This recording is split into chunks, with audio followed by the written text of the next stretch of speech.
Here we go again. We have a problem. I want you guys to listen really quickly. If the Democratic Party is even entertaining a 2028 conversation where Stephen A. Smith is on the list, that's not party evolution. That's a political car fire with the hazard lights on. And I don't say that because Stephen A. Smith can't talk. The answer is hell no. Stephen A. Smith can talk so good, he could convince a burglar to help him look for his stolen TV. Houston, we have a problem. But talking is not governing, and being famous is not being fit. We don't care. Now, Stephen A. did an interview with CBS News correspondent Robert Costa, extended clip posted online. I know you guys probably seen it by now. And Costa asked him the question everybody pretends they don't understand. If you ran, would you worry about racism? And Stephen A. did the classic move that I'm going to acknowledge it, then I'm going to minimize it, then I'm going to pivot to both sides, then I'm going to land on a quote everybody misuses. He says he knows racism exists, but he doesn't believe it is as prevalent as the left acts like it is. And the most Americans, they judge you by your character and not by the color of your skin. So the massive unemployment with foundational Black Americans, I guess that's not based upon your race, but it's based upon your qualifications that people may state. But that's a clean soundbite. That's a safe soundbite. That's a soundbite that makes donors relax their shoulders. He's one of the good Negroes. He knows how to monitor himself when he speaks. How much more can you stink? All of these other things. And it's also a soundbite that tells me something important. Stephen A. is auditioning. Does you worry about racism if he ran for president? No. I know it exists. I know that you can't escape it, but I do not believe it is as prevalent as some on the left would like us to believe. I do believe a vast majority of Americans judge you on the content of your individual character rather than the color of your skin. I think a lot of people in America, especially in this day and age, now more so than ever before, it's not about race. It's about the fact that they don't give a damn about it because they got their own problems. That's entirely different than believing they are superior to you and they want to hold you back from ascending. That's not what's going on to the degree that it was decades ago. What's going on now is that we have more white Americans and others suffering and worried about the state of our nation. And because they're concerned about that, that's where their worries lie. A lot of them watch you, listen to you. I know. I'm aware. Let them keep listening. I'm not going away. I'm not going away. Has the Trump I guess the most daunting question that I have is, does less opportunity and you being in a different classification makes you less racist? Because you're hungry makes you less racist? Because you need a job makes you less racist? Because you're struggling the way the blacks are struggling, that makes you less racist? Absolutely not. So what in the hell Stephen A. Smith is talking about? This is exactly what I've been waiting for. Just because they're going through some of the same struggles that foundational Black Americans go through does not make racist people less racist, does not make bigoted people less bigoted. It does not. So what in the hell is he talking about? This is performance theater at its most. And I won't speak out of conjecture. I won't speak out of rhetoric. I won't speak out of emotion. I know that here on Black Lodge, you know, the one thing that I love to do is give you the facts. Fact. And a matter of fact, I like to give you the stats. So here we go. So according to the Department of Justice, that majority of victims in crimes in America is 52.5 race-based. Are we here? Victims of hate crime incidents that is not built on your sexual orientation, that is not even predicated upon your religion. It is mostly based upon your race, ethnicity, and your ancestry. And we know right here in these American states that is mostly dealing with foundational Black Americans. Why, you may ask? Now, a lot of these stats are within the past 3 to 6 years, so to speak. These are the most recent stats according to the U.S. government. Okay, as you see here, those crime statistics are from 2023. Now, as we look at this, what does this state, ladies and gentlemen? It states that in 2019, law enforcement agencies reported that 4,784 single bias hate crime offenses were motivated by race, ethnicity, ancestry. Of these offenses, almost half of them were motivated by anti-Black bias. while only roughly 16% stem from anti-white bias. We're talking about almost a 40% swing. He can miss me with all of that if he's talking about that Americans are mostly racist Americans, by the way. Not all whites are racist, not all Asians are racist, but those racist Americans that they're more worried about their status, they're most worried about their position, they're more worried about their food on the table. They can be worried about all those things. That does not make them less racist. Okay, you just don't lose your racism because you're hungry. You know, I'm hungry, so my racism went down today, guys. I just didn't eat as much as I should, so my energy levels are down. I'm less bigoted. Okay, I'm less prejudiced. No, that's not how it works, Stephen A. And please don't support this man running for president. Yeah, I'm saying it right now, right here, because he hasn't ruled that out, by the way. If you can't define racism in America, just like Kamala Harris couldn't do, see, do what some good politicians do. Flee from it. Run from it. Don't even talk about it. But when that question comes up, if you're not transparent, I'm going to tell you right now, you're going to lose a black vote. I'm so sick of these people. You know, oh. I hope that you lose the black vote. Whether it be on the right, the left, the up, the down, the purple, the green, the blue, the red. I don't care. Lose a black vote, because when it comes to racism, it's not about the left. Oh, they're blowing it up more than what it is. It's not about the right. Oh, we're downplaying it more than what it is. It's both. There's racist people who are liberal. There's racist people who are conservative. There are racist people who are Democrats and Republicans. It does not matter. This is a bipartisanship country when it comes to racism. So again, he can miss me with that. Let me show you guys the stats. Number of victims of race-based hate crimes in the United States of America. This is stemming back from 2024, ladies and gentlemen. So this is only 2 years away, and we're not even through 2026. So this is about a year and a quarter already. Look at the numbers here. We're almost at 4,000, and the next is anti-Hispanic, only 1,000. I see. But nonetheless, look at the amount of stats that we have here. We are the reigning champions of this. This is not how we want things to be. So again, you vote someone in like Stephen A. Smith, he's going to prance, he's going to dance, he's not going to do anything to make things better in this country for foundational Black Americans, and we should not stand for it. We should absolutely not stand for it, because we're going to have another tap dancing buffoon in office. Okay, that's just the way I see it. I mean, my God. Let me translate the formula, because I want you to recognize it when you hear it. Yes, racism exists, but it's not that serious. And most people are good. So why are y'all making it a big thing? That's not an analysis. That's assimilation messaging. It's the radical equivalent of putting on a seatbelt and then driving off a cliff because you feel safer. Because here's the truth. When you say it exists, but it's not that prevalent, you're not only making a point about racism, you're making a point about who has the right to define reality. And in America, reality is always negotiated like a contract, is it not? If you're powerful, your experience becomes common sense. If you're not powerful, your experience becomes complaining. So Stephen A. says that this isn't just a personal belief, it's a political tactic. It's a way to say, don't worry, I'm not one of those black people. I won't make you uncomfortable. And if you're trying to run nationally, especially as a Democrat, that's the pitch. Ungrateful. He even says if he ran, he'll run as a Democrat. That's not a party declaration. That's a coalition signal. And I know where the base is, but I'm not going to talk like the base. That's how you try to keep black voters and sue white swing voters and stay palatable to corporate media. That's the audition. That's exactly what he's doing here, ladies and gentlemen. Man, there you go with that bullshit. Now let's talk about the content of your character line, because he also stated that as well. The reason that quotes get deployed like a magical spell is because it's the perfect American laundering machine. It sounds moral, it sounds unifying, it sounds like progress. Huh?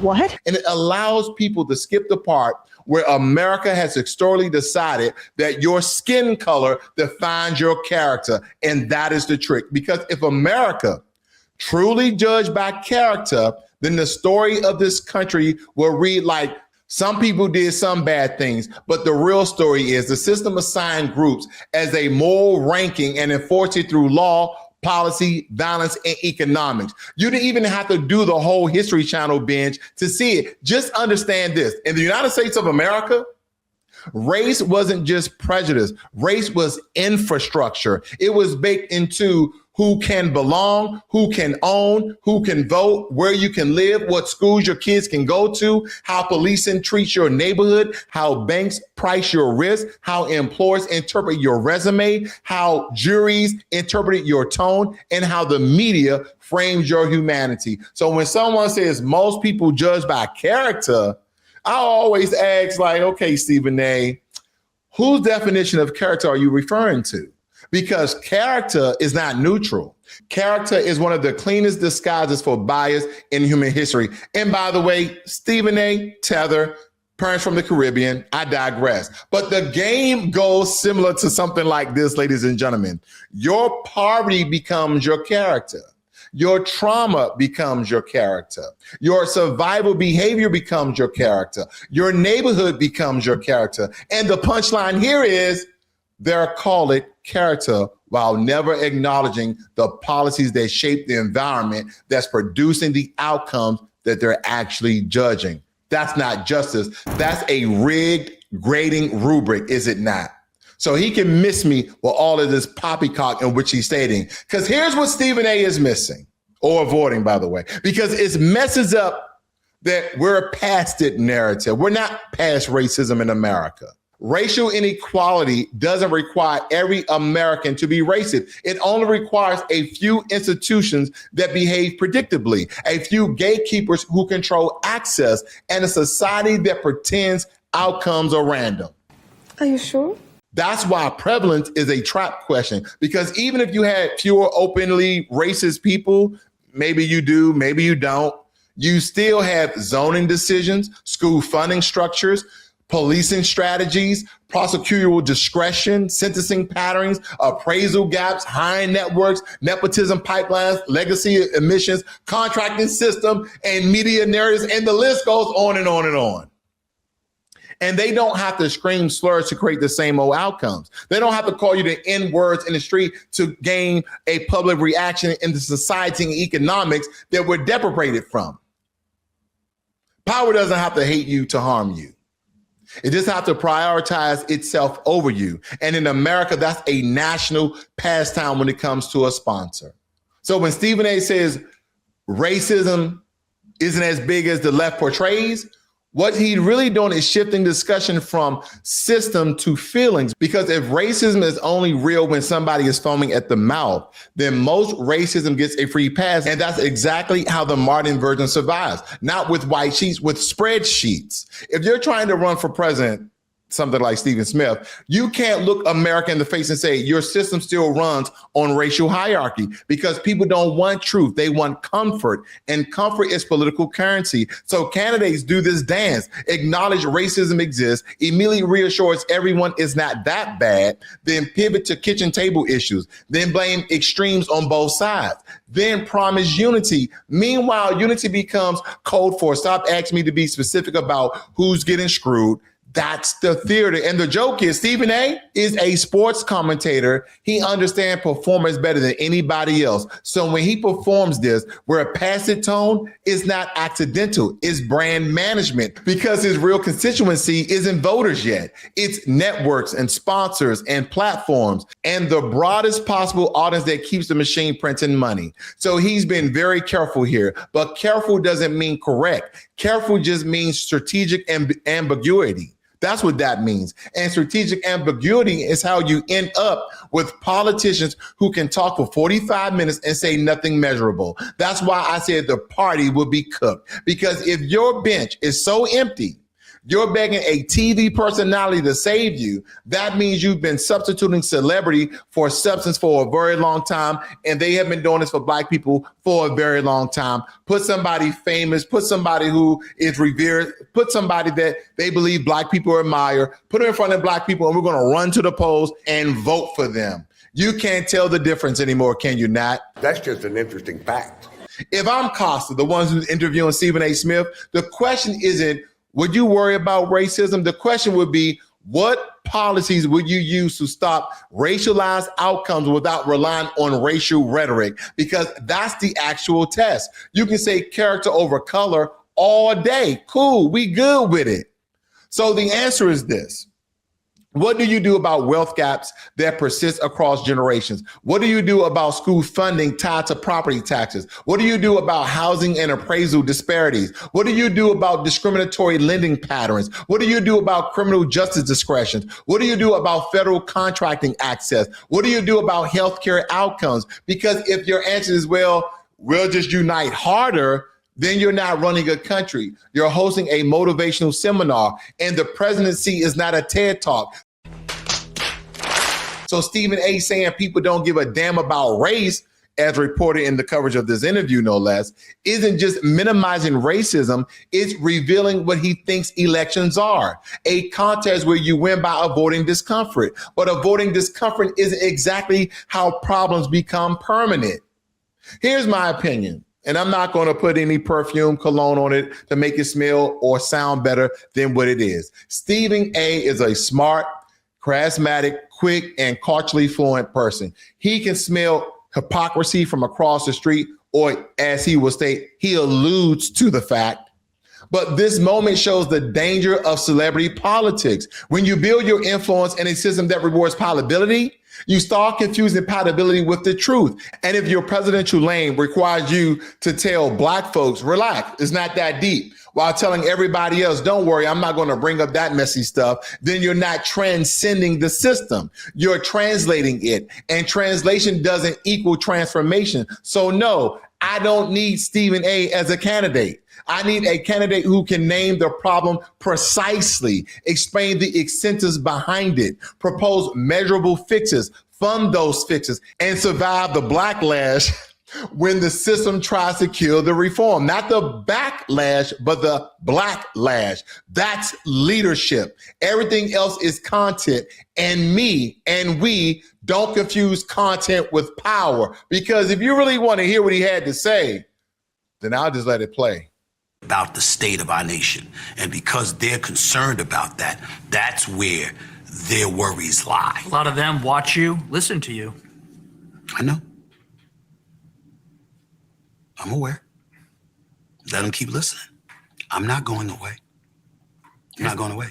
Has the Trump presidency changed everything in terms of a celebrity thinking about the White House? 10 years ago, Stephen A. Smith from ESPN running for president, people go, what are you talking about? But now, this time around, people go, hey, that's America. I'm not going to say his name because I don't want to violate his trust.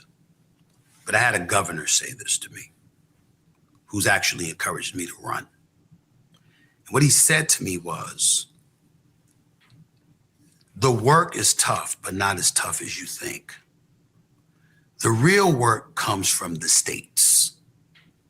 He said the presidency is not just a statesman position, but it's a bullhorn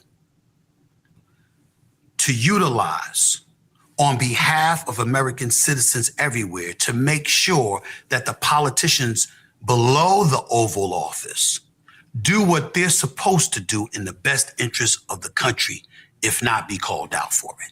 So if you're a senator, if you're a representative, if you are in law enforcement, if you are in the judiciary, if you are a governor, if you are a mayor, if you are a councilman or assemblyman or woman, et cetera, are you doing your job in the best interest of the people you represent? That's where the president comes in. Like Malcolm X said, foundational Black Americans need to become politically mature, or we're going to keep running these circles within the Democratic Party and have nothing to show for it. We have continued to vote people in office, whether it be celebrity or celebrity push or popular, or we just fell in line voting blue no matter who when it came to the Democrats. I'm not telling you guys to vote Republican. I'm not telling you not to vote Democrat. I'm telling you to stop having these people to fool us when they give you the menu, but there's really no food on the table. Somebody had to go.